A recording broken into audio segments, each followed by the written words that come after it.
Fala pessoal, tudo bem? Seja muito bem-vindo aqui ao canal. Vamos falar do Vinci Credit Security, né? Nada mais é do que o fundo de CRI da Vinci Partners, que é uma das maiores gestoras do mercado imobiliário brasileiro.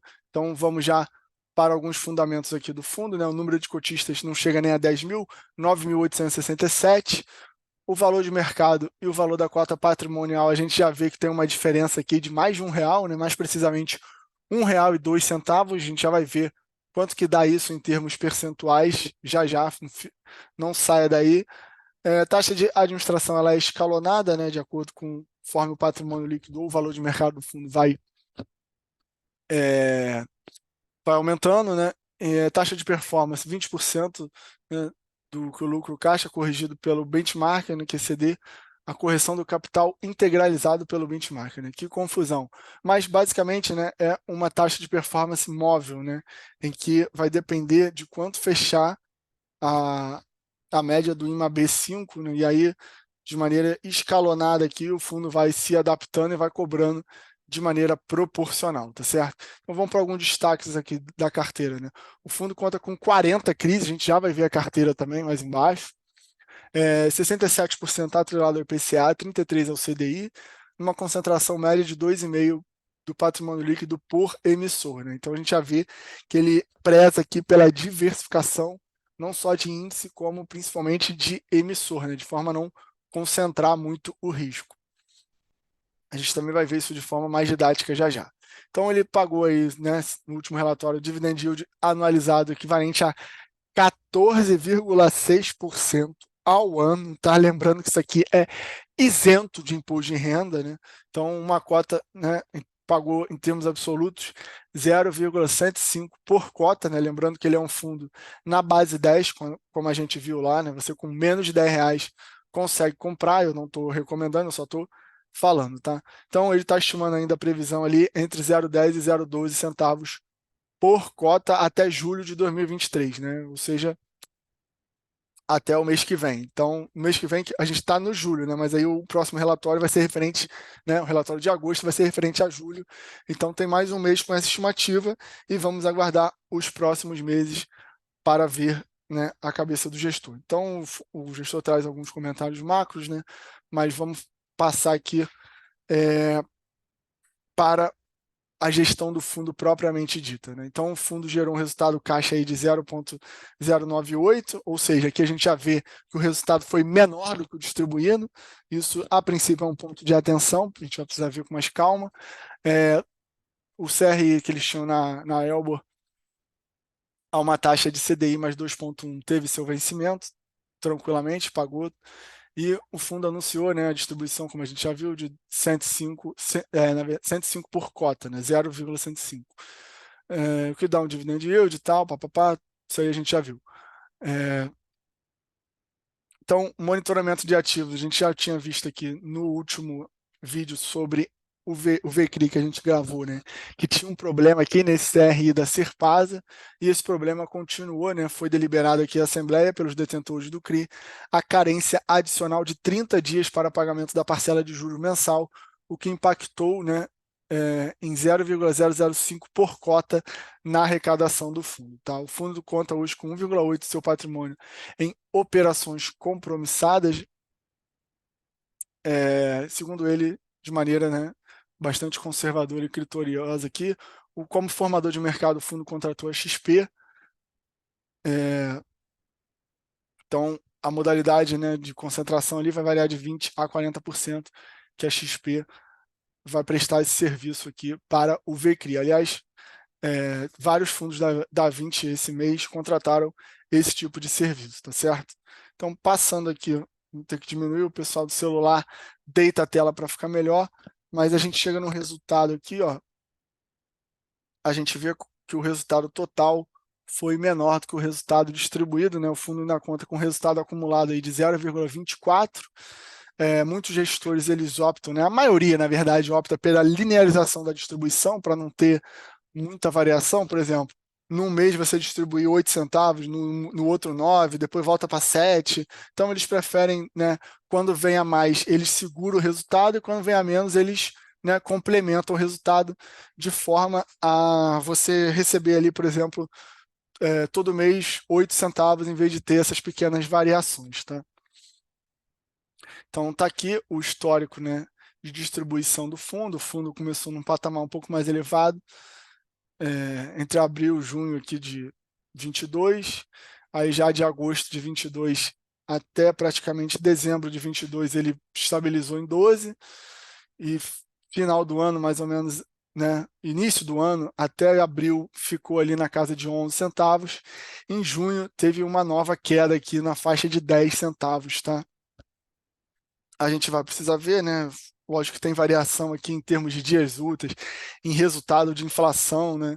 Se os juros vão cair, não vão, isso tudo são questões que a gente vai acompanhar, e o próprio CRI que está com problema aqui, que ele falou que é um impacto pequeno, mas de qualquer forma é um impacto negativo, né? Mas o fundo manteve, né? Como a gente já falou, a distribuição aqui entre 10 centavos e 12 centavos por cota, né? Até julho de 2023, aqui é o que eu expliquei mais em cima, né? Que o próximo relatório, apesar de sair em agosto, vai ser referente a julho, tá certo? Então, em termos de rentabilidade, né, o fundo ainda deixa a desejar, se for comparado com o IFIX e CDI, mas talvez, né, se houver um fechamento desse gap entre o valor patrimonial da cota e o valor de mercado, e o fundo conseguir pagar, né, um dividend yield elevado, pode ser que atraia mais investidores, tá? Então, como eu havia adiantado para vocês, né, o fundo está negociando aí com R$ 1,02 de desconto, considerando os preços na data desse relatório, tá? Tanto patrimonial como de mercado. Então, é um desconto aí de 10,7%, segundo eles, né, um valor de mercado aí de 152 bilhões. O número de cotistas, né, não chega nem a 10 milhões, como a gente viu. O volume diário, né, recuperou aqui junto com o mês, né, que o mercado como um todo recuperou bastante, mas em junho, né, já teve um volume um pouco menor do que os outros meses, o que não é muito bom, né? Se a gente está olhando ele com atenção aqui e mirando no fechamento do gap, do desconto, um volume baixo, dificilmente esse gap vai fechar com volume baixo, tá?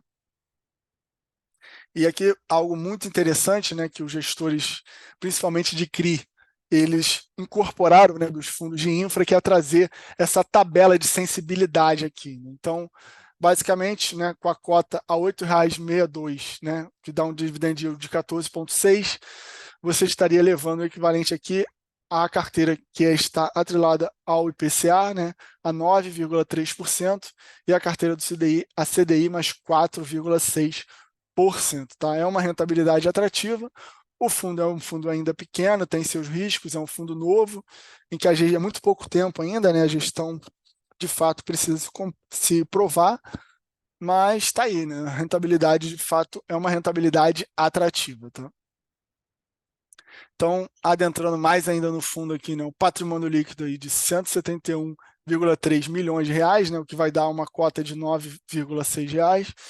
Está 162 milhões, né, rearredondando em CRI já, 9, pouco mais, 9 milhões,1 em cotas de FIIs, né, aplicações financeiras, né, que seriam basicamente caixa, e com obrigações também de equivalente ao caixa.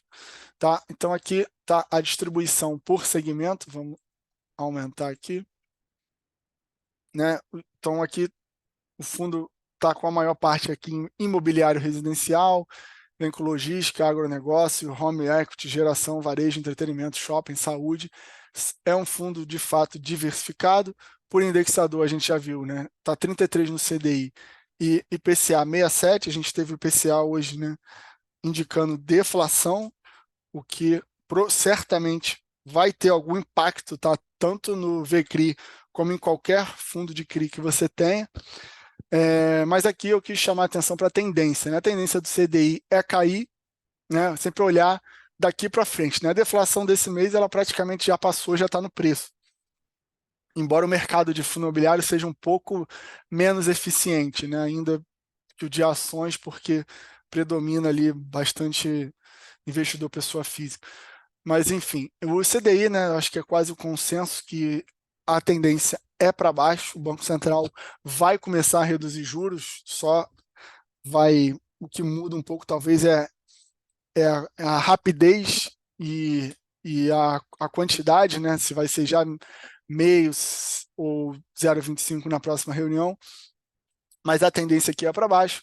E o IPCA, né, já considerando essa deflação que a gente tem visto, olhando para frente, ele está um pouco mais incerto. Né? Então, é lógico que aqui, né, é um pouco redundante, né? Lógico que ele pode vir mais para baixo, se manter mais ou menos estável ou crescer, mas a tendência, né, a principal é que ele, embora se mantenha um patamar baixo, mas que essa deflação não continue, né? Porque a gente teve aí a parte fiscal, o estímulo fiscal do governo, a taxa de desemprego não é uma taxa alta, né, o que também pressiona a inflação, o PIB em geral, né, crescendo, também são fatores aí que, em tese, né, pressionam a inflação. Lógico que isso são múltiplos fatores, tá? Mas e com juros caindo também, não deixa de ser um afrouxamento da inflação, então eu diria que o IPCA é uma leve recuperação aqui, né, se você quiser colocar uma tendência de estabilidade e um